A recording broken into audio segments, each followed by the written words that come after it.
Friends, ఈరోజు మనం మాట్లాడుకోబోయేది ద్వారకా నగరం గురించి. ముందుగా ద్వారకా నగరం చరిత్ర ఏంటో మనం తెలుసుకుందాం. పురాణాల ప్రకారం ఈ ద్వారకా నగరాన్ని శ్రీకృష్ణుడు నిర్మించాడు. ఎందుకంటే శ్రీకృష్ణుడు పరిపాలించే మధురా నగరం మీద జరాసంధుడు తరచూ దాడి చేస్తూ ఉండేవాడు. దానివల్ల చాలామంది సామాన్య ప్రజలు చనిపోయేవారు. దీనికి ఏదో ఒక సొల్యూషన్ కావాలని కృష్ణుడు సముద్ర దేవుడి దగ్గరికి వెళ్ళి, నాకు సముద్రం మధ్యలో నగరం నిర్మించుకోవడానికి భూమి కావాలని అడుగుతాడు. దానికి సముద్రుడు సరే అని సముద్రం మధ్యలో 12 యోజనాల భూమిని ఇస్తాడు. అంటే దాదాపు 96 స్క్వేర్ కిలోమీటర్స్. తర్వాత కృష్ణుడు విశ్వకర్మ దగ్గరికి వెళ్తాడు. ఆ భూమిలో తన ప్రజలు ఉండడానికి ఒక అందమైన నగరాన్ని నిర్మించమని అడుగుతాడు. విశ్వకర్మ కృష్ణుడు అడిగినట్టే ఆ నగరాన్ని నిర్మిస్తాడు. పురాణాల ప్రకారం ఆ నగరంలో భవనాలు, ఈవెన్ గోడలు కూడా బంగారంతో నిర్మించారు. అండ్ అంతేకాదు, ఈ సిటీ చాలా అడ్వాన్స్డ్ సిటీ అని, అక్కడ చాలా అడ్వాన్స్డ్ టెక్నాలజీ ఉండేదని కూడా చాలామంది చరిత్రకారులు చెప్తారు. ఆ తర్వాత కొన్నేళ్ళకి గాంధారి ఇచ్చిన శాపం వల్ల ఈ ద్వారకా సిటీ సముద్రంలో మునిగిపోతుంది. అయితే నిజంగానే ఈ ద్వారకా అనే సిటీ ఒకప్పుడు ఉండేదా, లేక ఇది జస్ట్ ఒక మిథ్యా? దీనికి కొంతమంది సైంటిస్టులు చెప్పే సమాధానం ఏంటంటే ఎస్, ఇది నిజంగానే ఉండేది. ఇప్పటికి కూడా సముద్రం అడుగున ఉంది. దీనికి మనకి ఫస్ట్ లీడ్ దొరికింది 1980లో కొంతమంది చేపలు పట్టేవాళ్ళు గుజరాత్ కోస్ట్ నుంచి 20 కిలోమీటర్లు సముద్రంలోకి వెళ్ళారు. వాళ్ళు చేపలు పట్టడానికి విసిరిన వలలు సముద్రంలో కొన్ని రాళ్లకు చిక్కుకొని పోతాయి. అవి తీయడానికి సముద్రం లోపలికి వెళ్ళినప్పుడు వాళ్ళకి కొన్ని మనుషుల చేత చెక్కబడిన రాళ్ళు కనిపిస్తాయి. అంతేకాదు, వాటి మీద కొన్ని వింత డ్రాయింగ్స్ కూడా వాళ్ళకి కనిపిస్తాయి. వాళ్ళు మరీన్ అఫీషియల్స్ దగ్గరికి వెళ్ళి, మాకు సముద్రంలో ఒక పురాతన నగరం లాంటిది కనిపించింది అని చెప్తారు. ఈ విషయం మరీన్ ఆర్కియాలజీ యూనిట్కి అండ్ ఏఎస్ఐకి తెలుస్తుంది, అంటే ఆర్కియాలజీ సర్వే ఆఫ్ ఇండియా. వాళ్ళు 1983లో ఈ ప్రాంతానికి రీసెర్చ్ చేయడానికి ఒక టీంని పంపిస్తారు.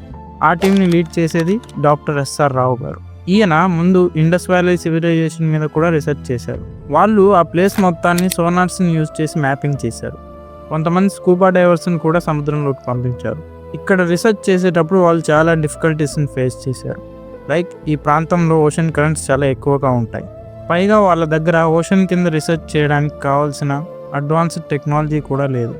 గవర్నమెంట్ కూడా ఈ రీసెర్చ్కి పెద్దగా ఫండింగ్ ఇవ్వలేదు. ఈ రీసెర్చ్ 1983 నుంచి 1990 వరకు జరిగింది. ఇందులో భాగంగా వీళ్ళు రాళ్లతో కట్టిన గోడలను కూడా గుర్తించారు. అలాగే ఇక్కడ వీళ్ళకి కొన్ని పాత యాంకర్స్ కూడా దొరికాయి. అవి దాదాపు 4000 ఏళ్ళ పురాతనమైనవి. దాంతోపాటు వీళ్ళకి ఇక్కడ కొన్ని కొండలు కూడా దొరికాయి. అన్నిటికన్నా ఇంపార్టెంట్, ఇక్కడ వీళ్ళకి కొన్ని డ్రాయింగ్స్ కనిపించాయి. అందులో కొన్ని డ్రాయింగ్స్లో కృష్ణుడి చేతిలోని సుదర్శన చక్రాన్ని రిప్రజెంట్ చేసేటట్టు ఉంటాయి. వీళ్ళ రీసెర్చ్లో 500 కన్నా ఎక్కువ ఆర్టిఫాక్ట్స్ని బయటికి తీశారు. వాటిని బేస్ చేసుకొని డాక్టర్ ఎస్ఆర్ రావు గారు కూడా ఇది మహాభారతంలో చెప్పబడిన ద్వారకా సిటీ కావచ్చు అని అన్నారు. వీళ్ళ రీసెర్చ్ 1990లో గవర్నమెంట్ సపోర్ట్ లాగా ఆగిపోయింది. ఆ తర్వాత 2001లో ఇక్కడ ఏఎస్ఐ ఇంకా ఎన్ఐఏ వాళ్ళు కలిసి అడ్వాన్స్డ్ టెక్నాలజీతో స్కాన్ చేసి చూసినప్పుడు వీళ్ళకి ఇక్కడ కొన్ని సిటీ లైక్ స్ట్రక్చర్స్ కనిపించాయి. ఒక సిటీ స్ట్రక్చర్ ఎలా ఉంటుందో అలాంటి ప్యాటర్న్స్ కనిపించాయి, with proper roads and drainage systems. ఆ తర్వాత ఆర్కియాలజిస్ట్ ఈ ప్లేస్లో చేసిన సర్వేని బేస్ చేసుకొని ఈ ప్లేస్ యొక్క 3D మోడల్ని కూడా డెవలప్ చేశారు. దాన్ని వాళ్ళు యునెస్కోకి పంపించి ఈ సైట్ని అండర్ వాటర్ హెరిటేజ్ సైట్గా గుర్తించాలి అని ప్రపోజల్ పెట్టారు.